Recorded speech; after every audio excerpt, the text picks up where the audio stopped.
Nesta quarta-feira, dia 21 de setembro, tivemos mais uma reunião do Copom, aquelas reuniões são feitas a cada 45 dias, e com uma novidade. Nós tivemos o fim do aumento do ciclo de juros, pelo menos até o presente momento, porque a decisão do Copom foi de manter a taxa Selic no patamar de 13,75, mesmo patamar da última reunião. Com isso, aquela sequência de 12 altas consecutivas que levou a Selic de 2% lá em março de 2021 até 13,75 está pelo menos parcialmente interrompida. E nos Estados Unidos também tivemos uma decisão quanto à Fed Funds Rate com aumento de juros. É sobre isso que falaremos aqui neste vídeo.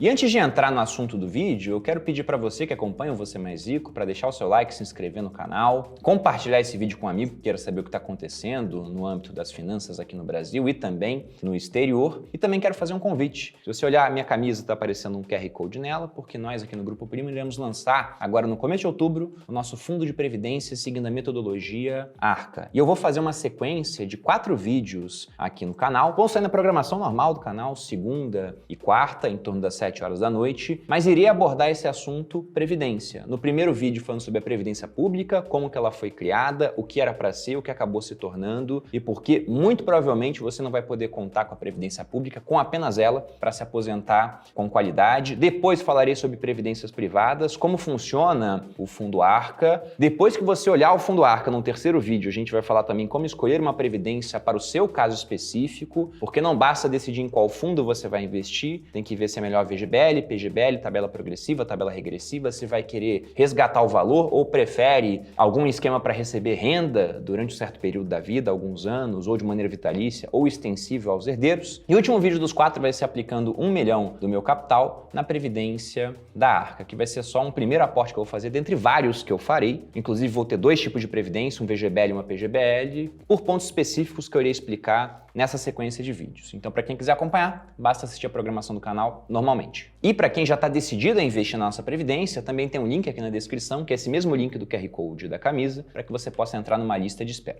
Voltando para o vídeo de hoje, então essa quarta-feira ela é conhecida como Super Quarta, porque temos decisão de juros tanto nos Estados Unidos quanto aqui. Logicamente a gente chama assim, para eles não interessa a decisão de juros do mercado brasileiro, mas o mercado americano impacta o mundo todo. E inclusive, até utilizando palavras do meu amigo Fernando Urch, ele falou, isso aqui vai ser uma hiper quarta, por conta também do que aconteceu na Rússia, com Vladimir Putin convocando 300 mil reservistas para fazer parte da guerra da Ucrânia. Na verdade, até então, os russos tratavam a guerra como uma operação especial e agora já abriram um precedente para convocar, inclusive, cada vez mais gente, caso seja necessário. Eu fui militar durante 11 anos, quem acompanha o canal há mais tempo sabe disso. O efetivo do Exército, e que eu estou falando de Exército, estou excluindo as Forças Armadas como um todo, né, Marinha e Aeronáutica, aqui do Brasil, fica em torno de 200 mil. Ou seja, Vladimir Putin convocou um exército brasileiro e meio para poder participar da guerra da Ucrânia, inclusive fez ameaças utilizando sua capacidade nuclear, né? Então vamos ver o que vai acontecer ainda. Mais um pouco de incerteza, embora fosse uma coisa já muito comentada que iria acontecer, esse caldeirão internacional que mexe tanto com os preços ao redor do mundo.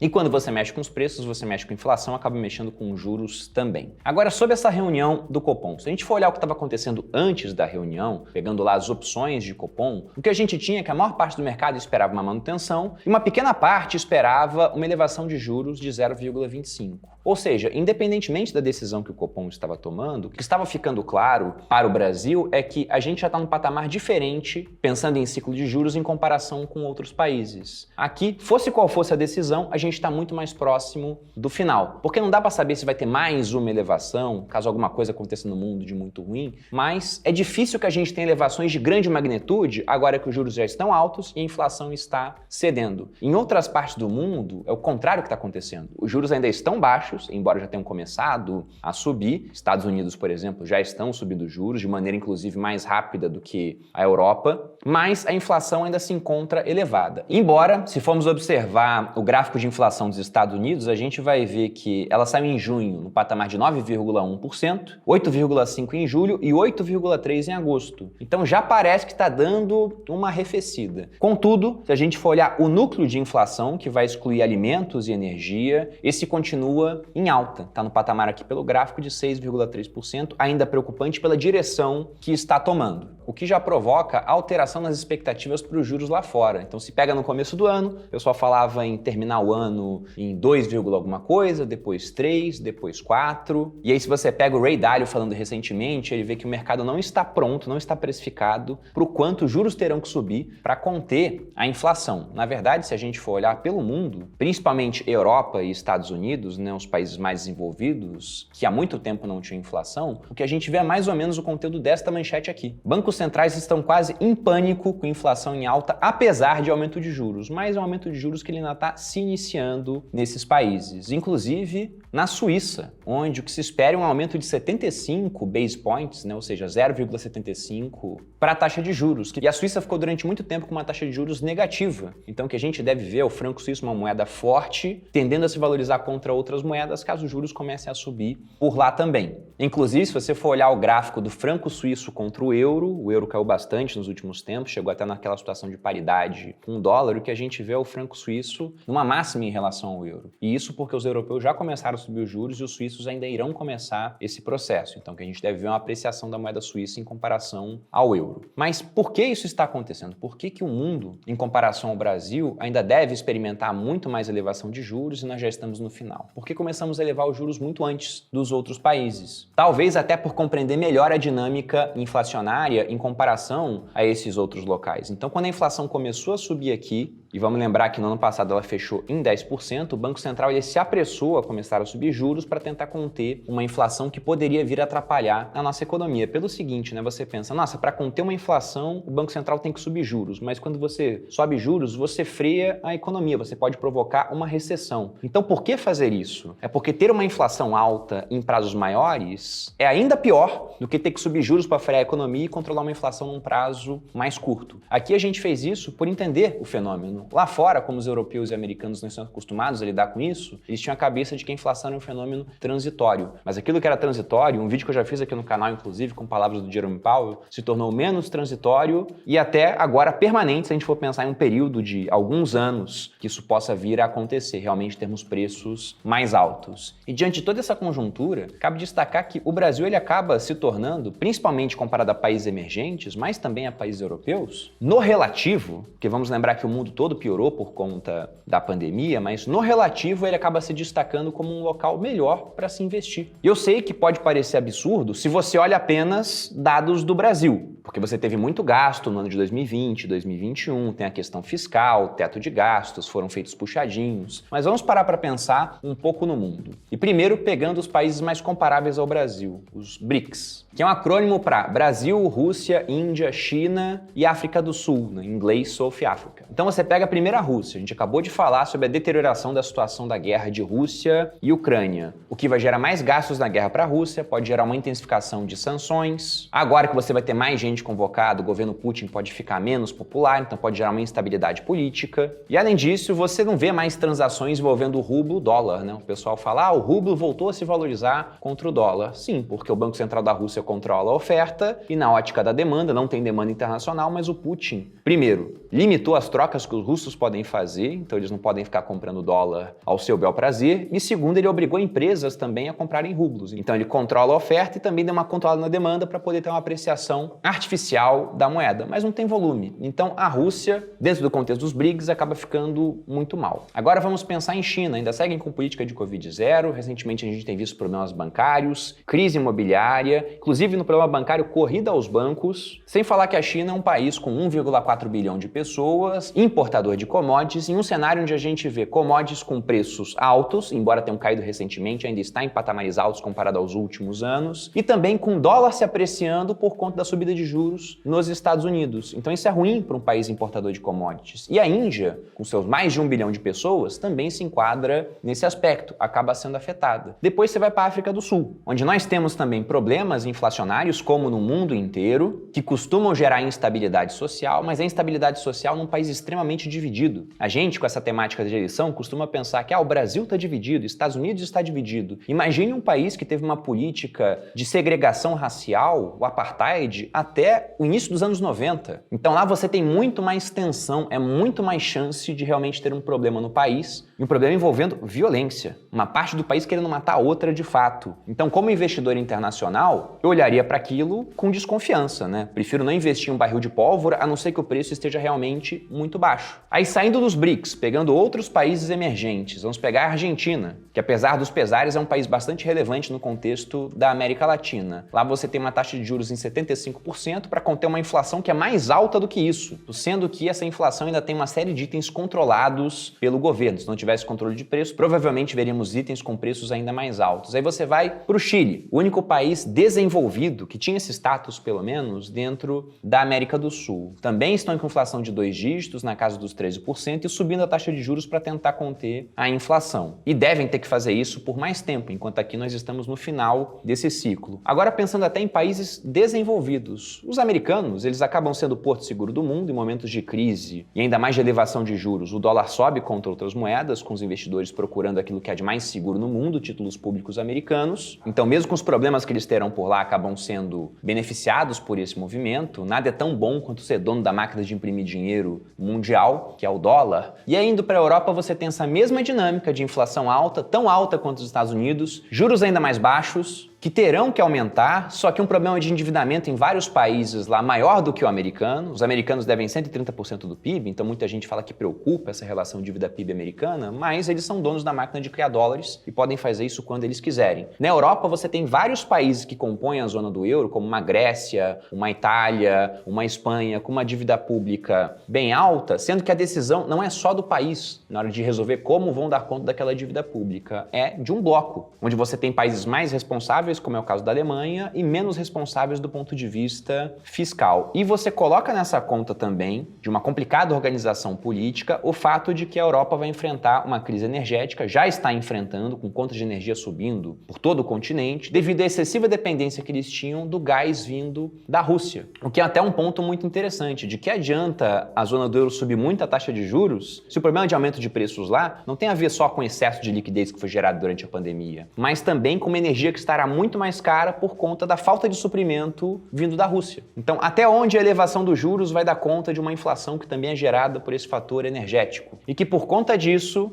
vai provocar quebradeira de empresas, como é o caso, por exemplo, da empresa alemã que já apareceu no vídeo aqui do canal. Uniper, pelo menos é assim que eu vou pronunciar, né, aportuguesando a palavra, mas é uma empresa que importa gás. Anteriormente, pelo menos, ela importava gás da Rússia, ela veio a quebrar, o governo foi lá e estatizou a empresa para garantir o fornecimento de gás para residências e negócios na Alemanha. Então, com quebradeira, você também tem menos produção. E se tem menos produtos / serviços sendo ofertados, e você tem uma demanda que permanece inalterada, talvez até suba, talvez caia um pouco, mas ela é mais resiliente, o que acontece é que essa demanda disputando essa oferta de bens e produtos escassos também leva preços para cima. Ou seja, o mundo todo ele está com problema no final das contas. E no relativo, o Brasil acaba se destacando, mas veja que é no relativo. É igual falar que o Brasil se tornou a menina mais bonita da sala porque as outras pegaram cachumba e perderam os dentes da frente. É mais ou menos isso. E eu faço questão de falar esse no relativo porque uma coisa é o Brasil tá bem quando o mundo está bem. Nossos principais parceiros comerciais estão bem, estão ganhando dinheiro, estão importando mais da gente. Seriam China, Estados Unidos e a União Europeia como bloco também é muito relevante, ficaria até à frente dos Estados Unidos. Outra coisa é o Brasil tá bem quando esses países de o bloco europeu estão mal, porque ganhando menos dinheiro irão importar menos da gente. Isso acaba nos impactando. Contudo, há uma certa demanda que ela vai ter que ser satisfeita. O Brasil é um grande exportador de comida, por exemplo. As pessoas vão ter que continuar comendo. E com o preço de commodities em alta, um país que exporta bastante petróleo, minério de ferro, commodities agrícolas, tende a ganhar. E nisso não só com o preço de commodities em alta, mas também com dólar em alta em termos globais, mas que para o Brasil, se a gente exportar muitas commodities, a gente costuma ver ele com preço mais baixo. Aqui no Brasil a gente tem uma correlação entre preço de commodities subindo e dólar caindo, porque afinal de contas a gente tem mais receita de exportação, entram mais dólares no país e a relação de dólar para real acaba ficando em patamares mais baixos, com um câmbio mais comportado, ajudando inclusive a controlar a nossa inflação. Evidentemente, eu estou falando isso aqui há semanas de uma eleição. E muita coisa pode mudar dependendo de quem entrar na cadeira presidencial, de como vai ser composto o Congresso, de quem vai dar as cartas na parte da economia dentro do Brasil. Contudo, tem uma coisa que não depende de quem vai estar na presidência, que é um ciclo de commodities. E é muito mais fácil governar com commodities em alta, isso ajuda bastante quem vai estar lá presidindo, de maneira que mesmo incompetente tende a fazer um melhor governo, comparado com um cara muito competente que pegaria preço de commodities em baixa. Então, eu não sei quem vai ganhar a eleição, mas essa questão de commodities tende a favorecer muito o Brasil, e o fato de já termos controlado a inflação, tudo bem que é uma inflação também que teve uma ajuda da retirada de impostos, e a gente vai ter que ver como é que vai ficar isso ano que vem, com a volta dos impostos sobre combustíveis, que acabam impactando toda a cadeia. Afinal, o combustível é usado para tudo que se transporta aqui no Brasil, mas, no relativo, novamente falando, estamos melhores do que outros países. Até por isso, eu acabei revendo uma meta que eu coloquei no começo do ano para as minhas finanças pessoais. Eu tenho uma meta de manter 50% do meu patrimônio investido fora do Brasil. Esse ano eu já falei que eu não vou cumprir essa meta,